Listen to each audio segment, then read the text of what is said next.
The movie begins with Tessa Young, a responsible, intelligent, and soft-spoken girl, stepping into a brand new world. Her first year of college. She arrives on campus with her protective mother, Carol, and her loyal high school boyfriend, Noah. Carol hovers anxiously, worried about letting her daughter go, while Noah stays cheerful and supportive. Tessa, though nervous, is eager to begin this new chapter. A life of independence and discovery. As they unpack her belongings, Tessa meets her new roommate, Steph Jones. Steph is everything Tessa isn't. Bold, carefree, and rebellious, with a streak of red hair and an energy that fills the room. Alongside her is her girlfriend, Tristan, who warmly greets Tessa. Carol instantly senses that this new environment, and these new friends, might not align with her daughter's quiet nature. But Tessa smiles politely, determined to make the best of it. After Carol and Noah say their goodbyes, Tessa starts adjusting to college life. She organizes her things, studies her class schedule, and tries to settle into this new routine. The next morning, she runs into a stranger in her dorm. A tall, tattooed boy with messy hair and a British accent. His name is Hardin Scott. Their encounter is brief but leaves a mark. There's something about his presence, confident yet distant, that instantly intrigues her. The following day, Steph invites Tessa to a party. Tessa hesitates. Parties aren't really her thing. But Steph insists, telling her that college is all about new experiences. Finally, Tessa agrees, deciding to step outside her comfort zone. That night, she walks into a house packed with students, music, and laughter. Red cups, neon lights, and loud chatter fill the room. She meets some of Steph's friends, Zed, Molly, and Jace, and soon notices Hardin among them. The group sits down to play Truth or Dare, a game that quickly turns personal. When it's Tessa's turn, Molly smirks and dares her to kiss Hardin. Caught off guard, Tessa blushes and refuses, saying she has a boyfriend. The group laughs, teasing her innocence, while Hardin watches silently, a hint of amusement in his eyes. Later that night, Hardin finds Tessa alone and tries to kiss her, but she pushes him away, uncomfortable, and leaves the party. The next morning, life returns to normal, or at least it seems to. In class, Tessa meets a fellow student named Landon Gibson. He's kind, focused, and easy to talk to. During their conversation, Landon mentions something surprising. His mother is engaged to Hardin's father, Ken Scott. That means Landon and Hardin are soon to be stepbrothers. Later, in English class, Tessa and Hardin find themselves debating Pride and Prejudice. Tessa defends Elizabeth Bennet's belief in love, while Hardin argues that love is pointless. Their exchange is heated, filled with sharp remarks and unspoken tension. For the first time, they truly see each other and something begins to spark. After class, Hardin approaches Tessa, telling her he wants to start over. He invites her to go for a drive to a nearby lake. Against her better judgment, she agrees. At the lake, the mood shifts. The air is calm, and the sound of water fills the silence between them.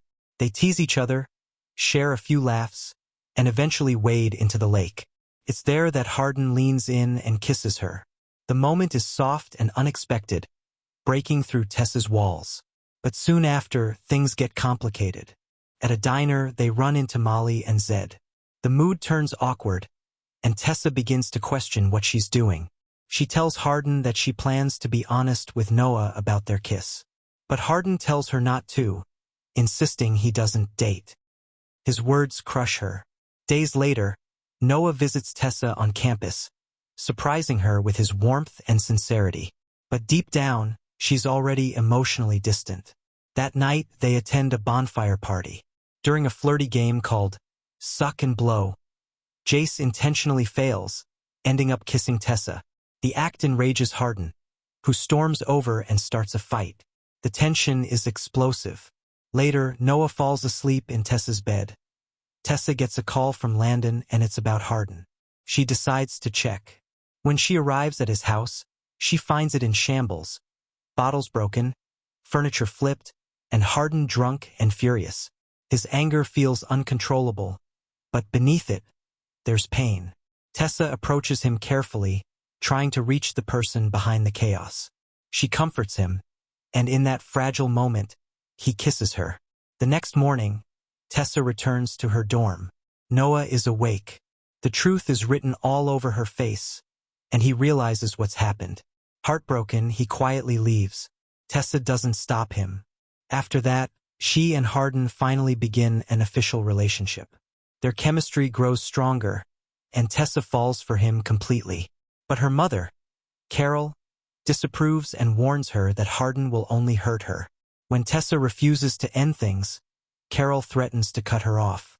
Tessa stands firm. For the first time in her life, she's following her heart, not the rules. To prove his commitment, Hardin finds them a small apartment off campus. It's modest but cozy, and for a while they seem genuinely happy. Later, Hardin invites Tessa to his father's wedding reception. She's nervous but agrees.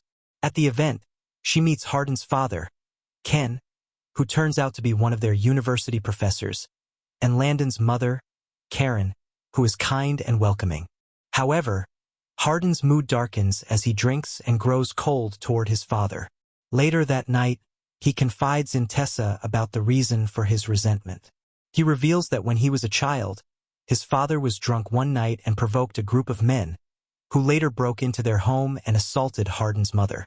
That memory has haunted him ever since. For the first time, Tessa understands the source of Hardin's pain and anger. She comforts him, assuring him that he's more than his past. That night, back at their apartment, they make love for the first time. A tender and intimate moment that marks a turning point in their relationship. For a while, things are peaceful, but soon cracks begin to appear. Tessa notices strange messages on Hardin's phone from Molly.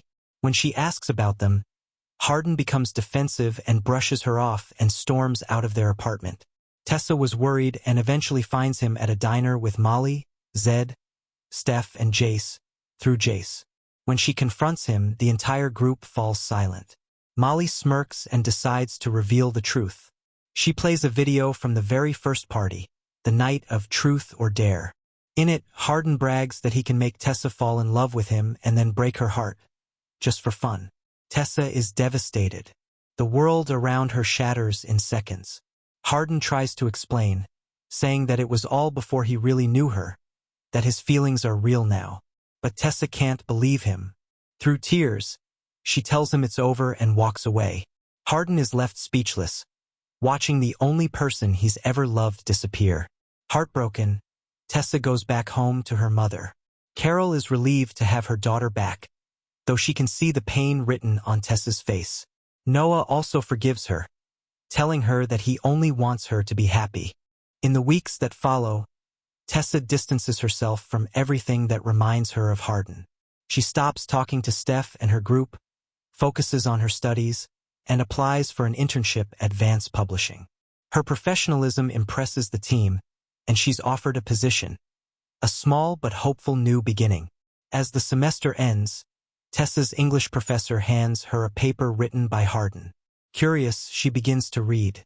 It's an essay written from the heart, a confession of everything he's done and everything he feels. Hardin admits that what began as a bet became something real.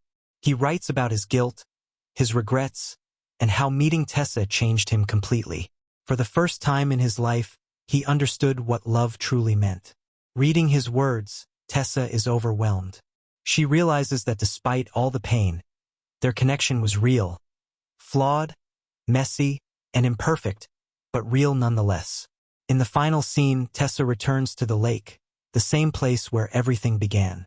The water is still and the sky is gray. She sits alone, reflecting on everything that's happened. After a moment, Hardin appears behind her. He quietly sits down beside her. Neither says a word. They simply look at each other, their silence heavy with emotion.